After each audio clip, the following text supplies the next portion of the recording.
राधा स्वामी जी। बाणी बाणी अज्ञात अनामी सतनाम सतपुरुष की। प्रश्न पूछा गया है, जीवन में दुख ही दुख क्यों है? परमात्मा ने ये कैसा जीवन रचा है? तो चलिए इसी संदर्भ में आज की सत्संग वीडियो आरंभ करते हैं। गुरु प्यारी सत्कारयोग सत्संगत जी, जीवन दुख ही दुख नहीं है, ये तुमसे किसने कहा? हाँ, यहाँ दुख भी हैं, लेकिन दुख केवल भूमिकाएं हैं सुख की। जैसे फूल के पास कांटे लगे हैं, वे सुरक्षाएं हैं फूल की। कांटे फूलों के दुश्मन नहीं हैं, उनके रक्षक हैं, पहरेदार हैं। कांटे फूलों के सेवक हैं। जीवन दुख ही दुख नहीं है। यद्यपि दुख यहाँ है, पर हर दुख तुम्हें निखारता है और बिना निखारे तुम सुख को अनुभव न कर पाओगे। हर दुख परीक्षा है, हर दुख प्रशिक्षण है। ऐसा ही समझो कि कोई वीणा वादक तारों को कस रहा है। अगर तारों को होश हो तो लगेगा कि बड़ा दुख दे रहा है, मीड़ रहा है, तारों को कस रहा है, बड़ा दुख दे रहा है। लेकिन वीणा वादक तारों को दुख नहीं दे रहा है। उनके भीतर से परम संगीत पैदा हो सके, इसका आयोजन कर रहा है। तबलची ठोंक रहा है तबले को हथौड़ी से। तबले को अगर होश हो तो तबला कहे, बड़ा दुख है, जीवन में दुख ही दुख है। जब देखो तब हथौड़ी, चैन ही नहीं है। मगर तबलची तबले को सिर्फ तैयार कर रहा है कि नाद पैदा हो सके। दुख नहीं है जैसा तुम देखते हो वैसा, परमात्मा तुम्हें तैयार कर रहा है। ये सुख की अनंत यात्रा है, लेकिन यात्रा में कुछ कीमत चुकानी पड़ती है, मूल्य चुकाना पड़ता है। सोने को शुद्ध होने के लिए आग से गुजारना पड़ता है। बीज को वृक्ष होने के लिए टूटना पड़ता है। नदी को सागर होने के लिए खोना पड़ता है। इस सब को तुम दुख कहोगे? दुख कहोगे तो चूक गई बात। ये कोई भी दुख नहीं है। ऐसा जो जानता है वही जानता है। यहाँ दुख भी है, सुख भी है, लेकिन हर दुख सुख की सेवा में रत है। यहाँ कांटे भी हैं, फूल भी हैं, लेकिन हर कांटा फूल की सेवा में रत है नयन में अश्रु भी यदि, अधर पर मुस्कान भी है। और जिनकी आंखें कभी रोई नहीं, उनकी मुस्कान बासी होती है। उनकी मुस्कान में तुम धूल जमी पाओगे। उनकी मुस्कान में धुलावट नहीं होती, उनकी मुस्कान में चमक नहीं होती। जो रोए ही नहीं कभी, जिनकी आंखों से आंसू नहीं बहे कभी, उनके होंठ गंदे होते हैं। आंख से आंसू बहते रहे तो होंठ ताज़े रहते हैं। जो रो सकता है, जब हंसता है तो उसकी हंसी में फूल झड़ते हैं। और जो रोने की कला जानता है, उसके तो आंसुओं में भी फूल झरने लगते हैं। जो पूरा पूरा निष्णात हो जाता है, उसके आंसू भी सुंदर हैं, उसकी मुस्कुराहट भी सुंदर है। अगर समझ हो तो तुम जब माला गूंथो फूलों की, अगर होशियार हो तो कांटों का भी उपयोग कर सकते हो। देखने की आंख चाहिए। अब तुम देखते हो नए युग में गुलाब से भी ज़्यादा कैक्टस हो गया है। देखने की आंख चाहिए। लोगों ने घरों में गुलाब नहीं लगा रखे हैं, लोगों ने घरों में कैक्टस रख छोड़े हैं। कैक्टस आज से 300 साल पहले या 200 साल पहले दुनिया में अगर कोई घर में अपने कैक्टस रखता तो लोग उसको पागल समझते कि तुम्हारा दिमाग खराब हो गया है। ये धतूरा का पेड़ कहाँ भीतर लिए आ रहे हो? ये जहर है, इसका कांटा किसी को गड़ जाएगा, मौत हो जाएगी। लोग इस तरह के कैक्टस के झाड़ तो खेतों की बागुड़ में लगाते थे, सिर्फ ताकि जानवर ना घुस जाएं, कोई चोरी खेत से ना कर ले जाए कोई चोर। इनको कोई घर में लाता था? नहीं। लेकिन मनुष्य की संवेदनशीलता विकसित होती गई है, परिष्कार हुआ है। अब कैक्टस में भी एक सौंदर्य है और निश्चित सौंदर्य है। अब दिखाई पड़ना शुरू हुआ है कैक्टस का सौंदर्य। ऐसी ही घटना घटती है। आंख वाले को दुख में भी सौंदर्य दिखाई पड़ने लगता है, सुख दिखाई पड़ने लगता है नयन में अश्रु भी यदि, अधर पर मुस्कान भी है। डगमगाते क्यों चरण, मंजिल तुझे करती इशारा। अबल है या सबल मानव, हृदय युग युग की समस्या है। यहाँ यदि प्राप्ति आशा, तो यहाँ प्रतिदिन भी है नयन में अश्रु भी यदि, अधर पर मुस्कान भी है।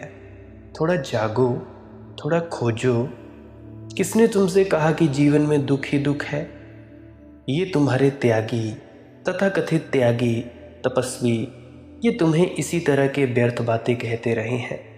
जीवन में दुख ही दुख है, कांटे ही कांटे हैं, सब बुरा ही बुरा है। त्यागो, भागो और छोड़ो। लेकिन ख्याल रखना, जो जीवन को त्यागता है, जीवन को छोड़ता है, उसने परमात्मा का अपमान किया है। वह नास्तिक है, वह आस्तिक नहीं है। क्यों मैं ऐसा कह रहा हूँ? खूब सोचकर ऐसा कह रहा हूँ। अगर तुम चित्रकार को प्रेम करते हो तो उसके चित्र का त्याग कैसे करोगे? और अगर तुम मूर्तिकार को प्रेम करते हो तो उसकी मूर्ति का त्याग कैसे करोगे? और अगर तुमने संगीतज्ञ को चाहा है तो तुम उसकी वीणा को सिर माथे धरोगे। परमात्मा ने अगर ये सृष्टि की है तो तुम इसका त्याग कैसे करोगे? इसके त्याग में तो परमात्मा के प्रति शिकायत है। इसके त्याग में तो यह घोषणा है कि ये तूने क्या बनाया। इसके त्याग में तो इस बात की घोषणा है कि तुझसे अच्छा तो हम जानते हैं कि कैसा जगत होना चाहिए था। हम बना लेते तुझसे अच्छा, ये तूने क्या बनाया? ये कैसा दुख ही दुख भर दिया। नहीं, जिंदगी में दुख ही दुख नहीं है। दुख पृष्ठभूमि है सुख की। और जैसे रात में ही तारे दिखाई पड़ते हैं, दिन में भी तारे होते हैं आकाश में, कहीं भाग नहीं गए हैं। कोई दिन में संन्यास नहीं लेते तारे। दिन में भी आकाश तारों से भरा है, लेकिन दिखाई नहीं पड़ते क्योंकि पृष्ठभूमि नहीं है। अंधेरे की पृष्ठभूमि चाहिए। इसीलिए जितनी अंधेरी रात होती है उतने तारे चमकते हैं।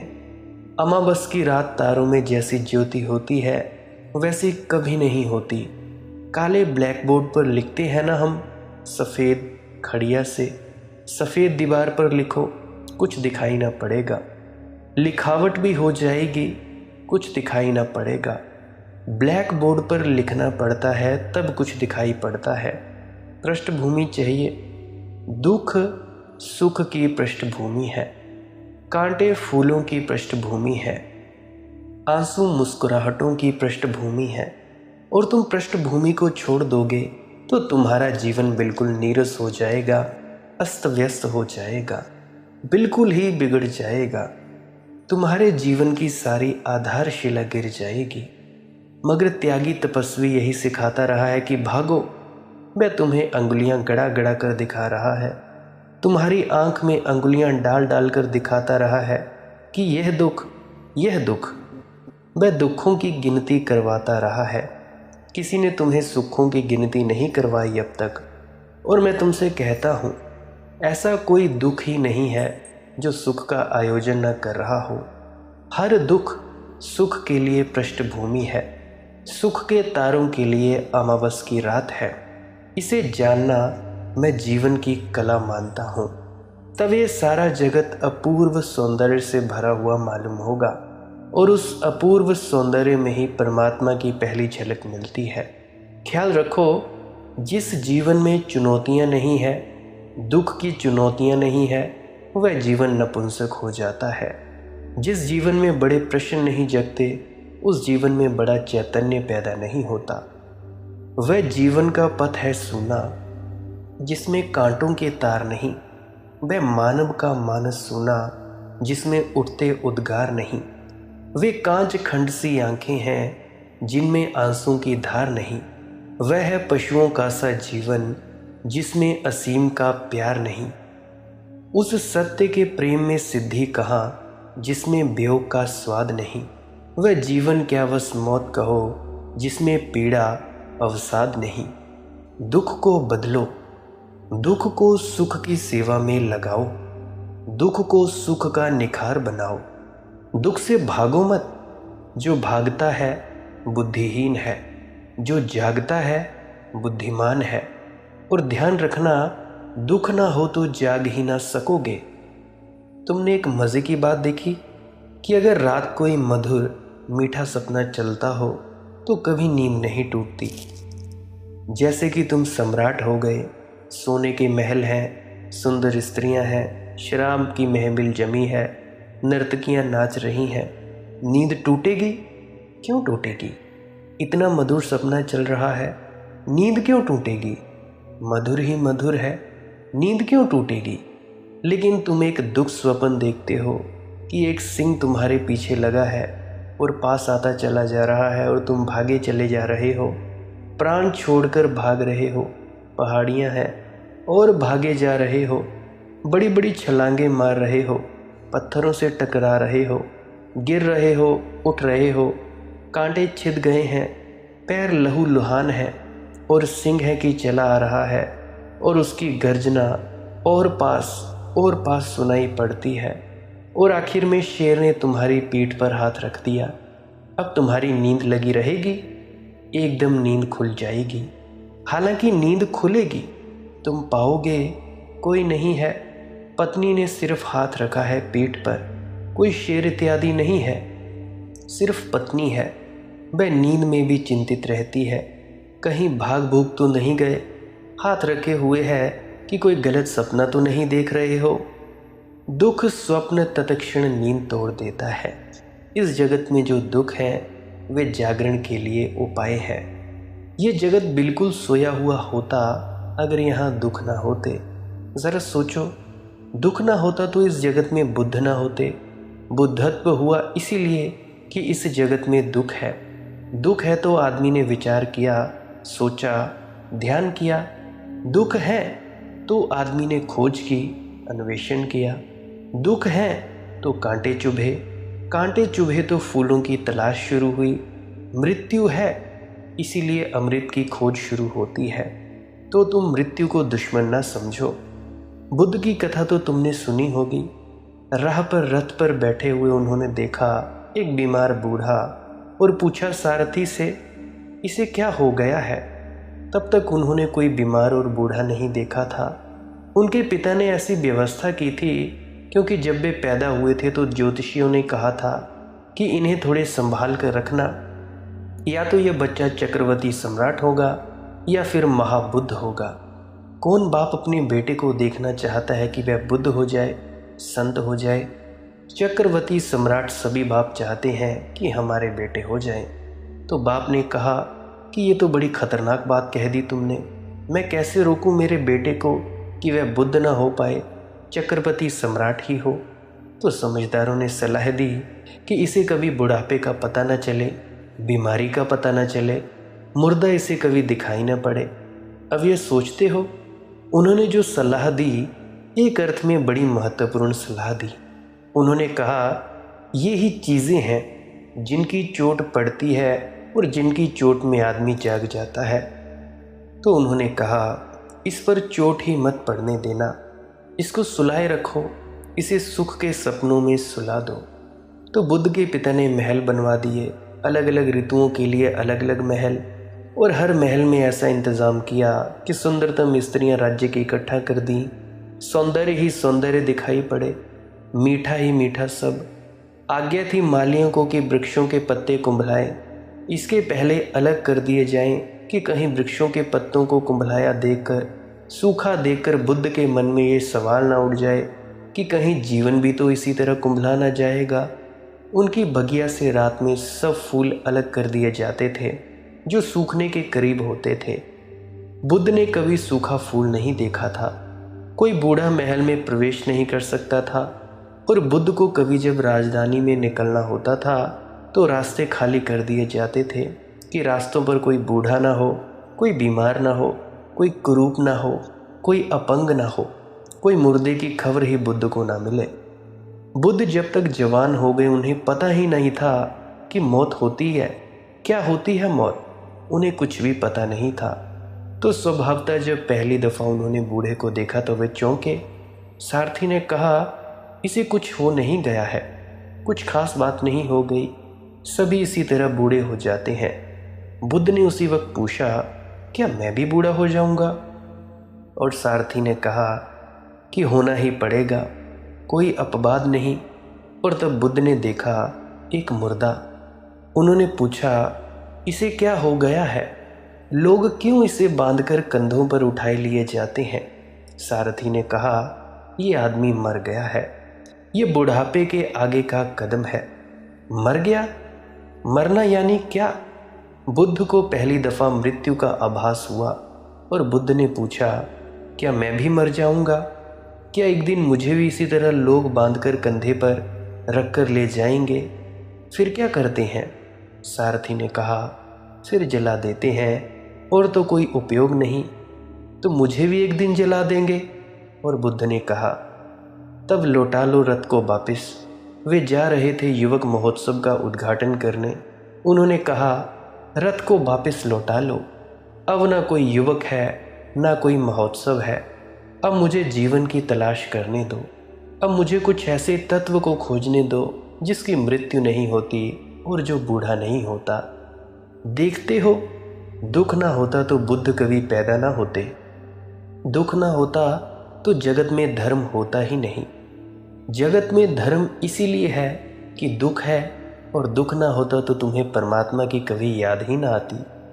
सुख में तो सभी लोग परमात्मा को भूल ही जाते हैं, दुख में ही थोड़ी बहुत याद आती है।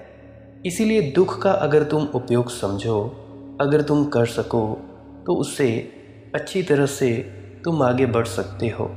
दुख का तुम उपयोग समझो, दुख का अभिप्राय समझो। संसार में दुख है क्योंकि संसार में अमृत छिपा पड़ा है।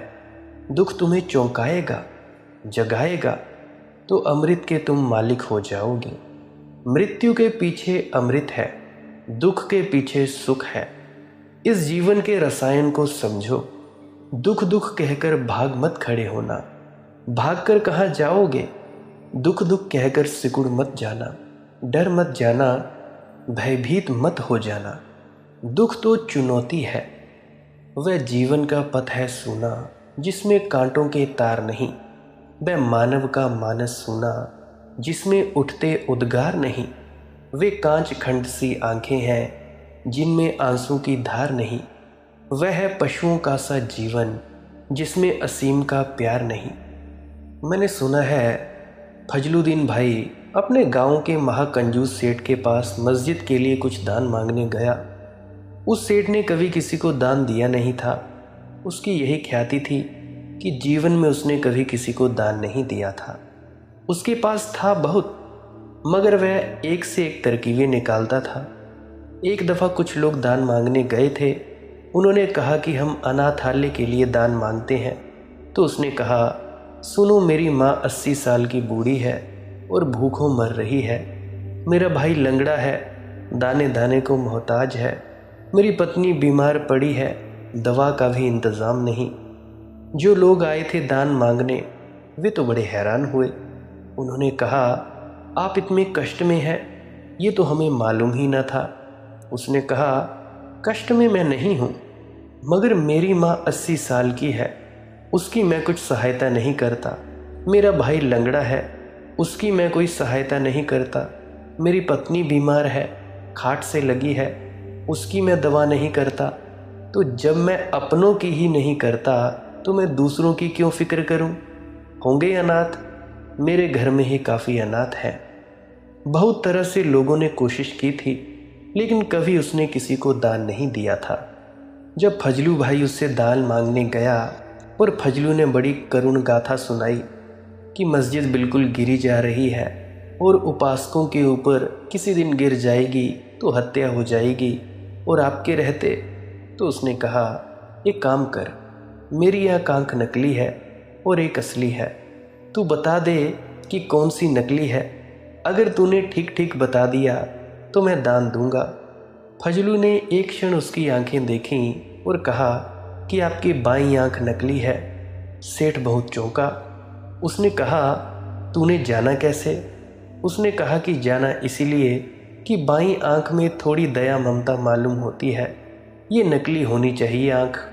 असली आंख तो बिल्कुल पत्थर की है, उसमें तो कोई दया ममता का सवाल नहीं है। लोग संवेदन शून्य हो जाते हैं, उनकी आंखें पथरीली हो जाती हैं। अगर सिकुड़ना शुरू किया तो संवेदना खो जाएगी, और संवेदना प्रार्थना है। तुम अगर धीरे धीरे दुख ही दुख देकर कठोर होते गए और कठोर ना होगे तो क्या करोगे? अगर दुख देखोगे तो कठोर हो ही जाओगे, क्योंकि दुख से सुरक्षा कठोरतम है। इसीलिए तुम्हारे तथाकथित त्यागी तपस्वी कठोर हो जाते हैं, उनके हृदय पत्थर के हो जाते हैं, उनके जीवन का काव्य खो जाता है। वे बातें करुणा की भले करते हों और प्रेम की चर्चा भले चलाते हों और ब्रह्म सूत्रों पर प्रवचन देते हों, लेकिन उनके भीतर कहीं कोई झरना नहीं होता आनंद का, रस का और प्रेम का। हो ही नहीं सकता। जीवन में दुख ही दुख है। दुख से बचना है तो आदमी को कठोर होना पड़ेगा। जितने तुम कठोर हो जाओगे उतने ही दुख से बचाव हो जाएगा। जितने तुम सदैव रहोगे, कोमल रहोगे, उतना ही दुख तुम पर हमला करेगा और पीड़ा देगा। दुख से सुरक्षा कठोरता में है। इसीलिए मैं तुमसे नहीं कहता कि जीवन में दुख ही दुख है, क्योंकि इसका अंतिम परिणाम बड़ा ही संघातक है। अगर जीवन में दुख ही दुख है तो तुम पत्थर हो जाओगे, तुम पाषाण होकर मरोगे।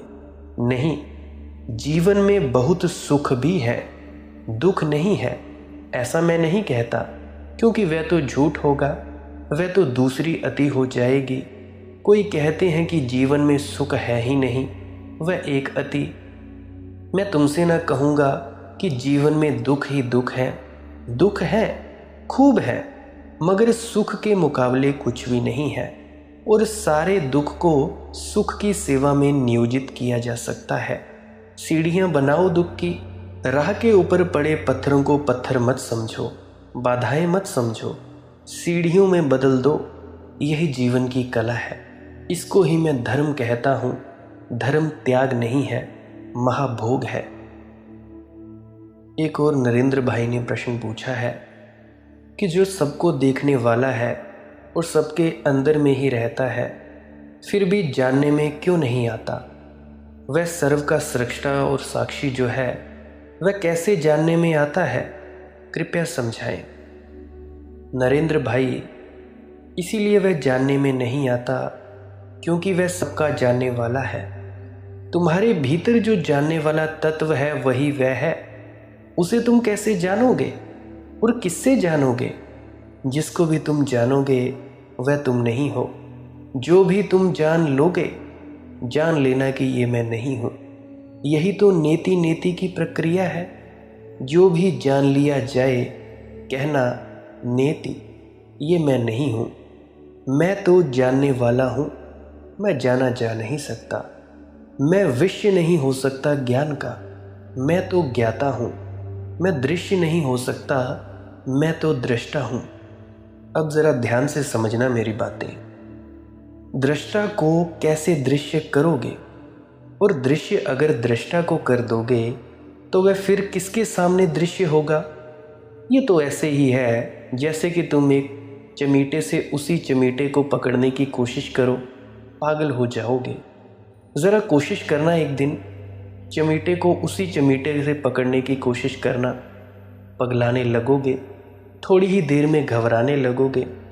अपनी आंख से अपनी ही आंख को देखने की कोशिश करना, मुश्किल में पड़ जाओगे। सबको तो देख लेती है आंख, अपने को नहीं देख सकती। कैसे देखेगी अपने को? और अपने को देख लेगी तो तत्क्षण जो देख लिया गया उससे भिन्न हो गई। आंख को तो केवल तुम दर्पण में देख सकते हो, मगर दर्पण में जो तुम देखते हो वह आंख की केवल परछाई है, आंख नहीं है। इसीलिए आत्मज्ञान तो प्रेम में ही होता है और प्रेम शीशा है।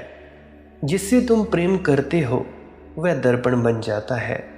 उसमें तुम्हें अपनी प्रतिछवि दिखाई पड़ जाती है, मगर वह छाई है। ख्याल रखना, दर्पण में तुमने जो देखा है वह केवल छाया मात्र है। प्रेम में स्वयं ही छाया मात्र दिखाई पड़ती है, लेकिन बस प्रेम निकटतम है जो ज्ञान के आता है, और इसके बाद फिर कोई और ज्ञान नहीं है। अगर तुमने आंख बंद करके अपने को देखना चाहा, तुम अपने को कभी ना देख सकोगे। आत्मज्ञान बड़ा विरोधाभासी शब्द है। आत्मज्ञान का वस्तुतः अर्थ वैसा नहीं है जैसा शब्द का है। आत्मज्ञान का अर्थ होता है जहाँ जानने को कुछ भी नहीं बचा, देखने को कुछ भी नहीं बचा, कोई दृश्य ना रहा, कोई विषय ना रहा, जहाँ सब विषय वस्तु खो गई, जहाँ सिर्फ देखने वाला बचा। ऐसा नहीं कि तुम इसको देख सको, मगर जहाँ सिर्फ देखने वाला बचा उसकी अनुभूति होती, उसकी अंततः प्रतीति होगी कि अब अकेला मैं ही बचा, अब बस मैं ही हूँ, अब कुछ दिखाई नहीं पड़ता। इस शून्य अवस्था में आत्मज्ञान घटता है। मगर आत्मज्ञान शब्द से भ्रांति में मत पड़ जाना, क्योंकि आत्मज्ञान से ऐसा ही लगता है कि जैसे हम और किसी को जानते हैं ऐसे ही आत्मा को भी जानेंगे। जैसे वृक्ष दिखाई पड़ रहा है, कोई आपके इर्द गिर्द जो भी चीज़ें होंगी खड़ी वो दिखाई पड़ रहा है, लोग दिखाई पड़ रहे होंगे, ऐसे ही एक दिन हम भीतर बैठे बैठे देखेंगे ये रही आत्मा, तो तुम गलती में हो। आत्मा को तुम कभी भी इस तरह से ना देख पाओगे जैसे तुम अपने सामने वृक्ष को देखते हो। आत्मज्ञान का इतना ही अर्थ है कि देखने को कुछ भी ना रहेगा, तो देखने की जो क्षमता है वह स्वयं की प्रतीति करेगी। प्रतीति सिर्फ एहसास, सिर्फ हल्की हल्की अनुभूति। तुम पकड़ ना लोगे झपट कर कि ये रही आत्मा, कि मिल गए। किसको मिलोगे? वहाँ दो नहीं है, वहाँ एक है। कौन जानेगा? किसके द्वारा जाना जाएगा? तुम पूछते हो जो सबका देखने वाला है और सबके अंदर में ही रहता है, फिर भी जानने में क्यों नहीं आता? इसीलिए जानने में नहीं आता जो मैंने अभी तुम्हें बताया। कभी तुमने ख्याल किया, उसकी तो सिर्फ ऐसी हल्की हल्की प्रतीति होगी, अभ्यास होगा, लेकिन तुम उसे देख ना पाओगे, तुम उसे हाथ में पकड़ ना पाओगे। वह अपरिहार्य रूपेण दृष्टा है और दृश्य नहीं हो सकता। इसीलिए क्या करें? फिर क्या करें? एक ही काम किया जा सकता है, दृश्य को विदा करो। जो जो दृश्य है उसे विदा करते जाओ। दृश्य पटल पर कोई दृश्य ना रह जाए। कभी तुमने ख्याल किया कि तुम सिनेमा गए फिल्म देखने, फिल्म चली, सफ़ेद कोरे पर्दे पर धूप छाया का खेल शुरू हुआ, तुम तल्लीन हो गए। जब तुम फिल्म को देखने में पूरे तल्लीन हो जाते हो, जब कथा तुम्हारे प्राणों को पकड़ लेती है, तब तुम्हें अपनी याद ही नहीं रह जाती। तब तक तुम भूल जाते हो कि मैं देखने वाला हूँ। तब दृश्य ही सब कुछ हो जाते हैं। दृष्टा यानी तुम देख रहे हो, देखने वाला शून्य हो जाता है। दृष्टा की विस्मृति हो जाती है, दृश्य सब कुछ हो जाते हैं। अगर दृश्य कोई दुखांत होता है, तुम्हारी आंखों से झरझर आंसू टपकते हैं। अगर दृश्य कोई उत्तेजक होता है तो तुम कुर्सी को छोड़कर रीढ़ सीधी करके बैठ जाते हो। अगर दृश्य कोई भयानक होता है तो तुम्हारे मुंह से आवाज़ तक निकल जाती है। लेकिन फिर फिल्म समाप्त हुई, पर्दा फिर कोरा हो गया, धूप छाया का खेल विलीन हो गया। तब तुम ख्याल करना, एकदम से चौंक कर तुम्हें ख्याल आता है अपना कि अरे फिल्म खत्म हो गई, अब घर चले। उठे तुम।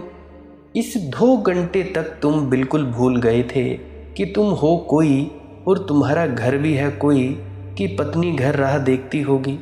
सब भूल भाल गए थे, ना कोई चिंता थी, ना कोई फिक्र थी। तुम ही ना थे तो कैसी चिंता, कैसी फिक्र। अब सब लौट आया एकदम से, होश आया, अपना होश आया।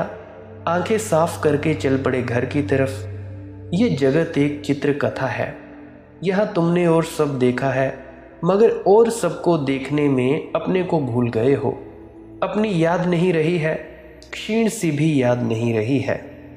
नामदान लेने का केवल इतना ही अर्थ है जब गुरु कहता है अपनी याद को जगाओ, अब धीरे धीरे दृष्टा को सजग करो, और जैसे जैसे दृष्टा जगेगा वैसे वैसे जगत का पट शून्य होता जाएगा। समाधि की अवस्था का अर्थ इतना ही होता है कि जहाँ दृश्य सब खो गए और दृष्टा अकेला रह गया, देखने वाला रह गया। पर्दे पर कुछ भी नहीं है, अब फिल्म खत्म हो गई, अब घर जाने के सिवा कुछ भी ना बचा। ये घर जाती चेतना मुक्त चेतना है, ये अपने स्रोत में जाती चेतना मुक्त चेतना है। यही निर्वाण है, यही सचखंड अवस्था है, यही मोक्ष है। अगर आपको समझ नहीं आया तो फिर से इसको दोबारा सुनिएगा, 5-10 बार सुनिएगा, शायद समझ आ जाए। अगर ना समझ आए तो रोज़ रोज़ इस सत्संग को सुनिएगा। देखो, ध्यान के सारे प्रयोग मौलिक रूप से एक ही काम करते हैं। विधियाँ कितनी ही अलग हों, मगर मौलिक प्रयोजन एक है कि कैसे तुम्हारे चित्त के पर्दे पर चलते हुए चित्रों को विदा किया जाए। धीरे धीरे धीरे धीरे सारे चित्र विदा हो जाते हैं, खाली एक शून्य रह जाता है तुम्हें घेरे हुए। उसी शून्य में आत्मस्मरण होता है। स्मरण कहना ठीक होगा, दर्शन कहना ठीक नहीं होगा, ज्ञान कहना ठीक नहीं होगा, बोध कहना ठीक होगा। एक बोध जग उठता है कि मैं साक्षी हूँ, तुम जागृत हो जाते हो। और ख्याल रखना, जब मैं कह रहा हूँ कि ऐसा बोध जगता है कि मैं साक्षी हूँ, मैं विटनेस हूँ, मैं देखने वाला हूँ, ऐसे शब्द नहीं बनते कि मैं साक्षी हूँ। मुझे एक बात याद आ रही है, अभी मार्वल यूनिवर्सेस की एक फ़िल्म आती है।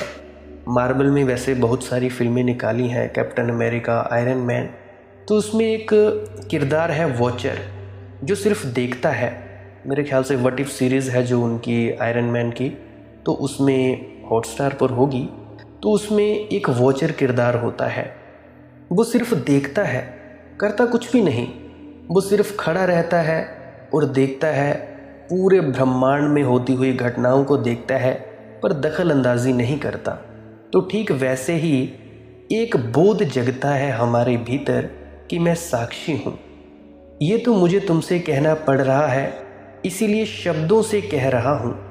बस ऐसा बोध होता है, निशब्द बोध, कि मैं साक्षी हूँ, मैं देखने वाला हूँ, मैं विटनेस हूँ, मैं वॉचर हूँ। बस उसी क्षण में क्रांति घट गई। उसी क्षण में दृश्य से तुम दृष्टा पर छलांग लगा गए। वही छलांग निर्वाण है, वही छलांग परम आनंद है।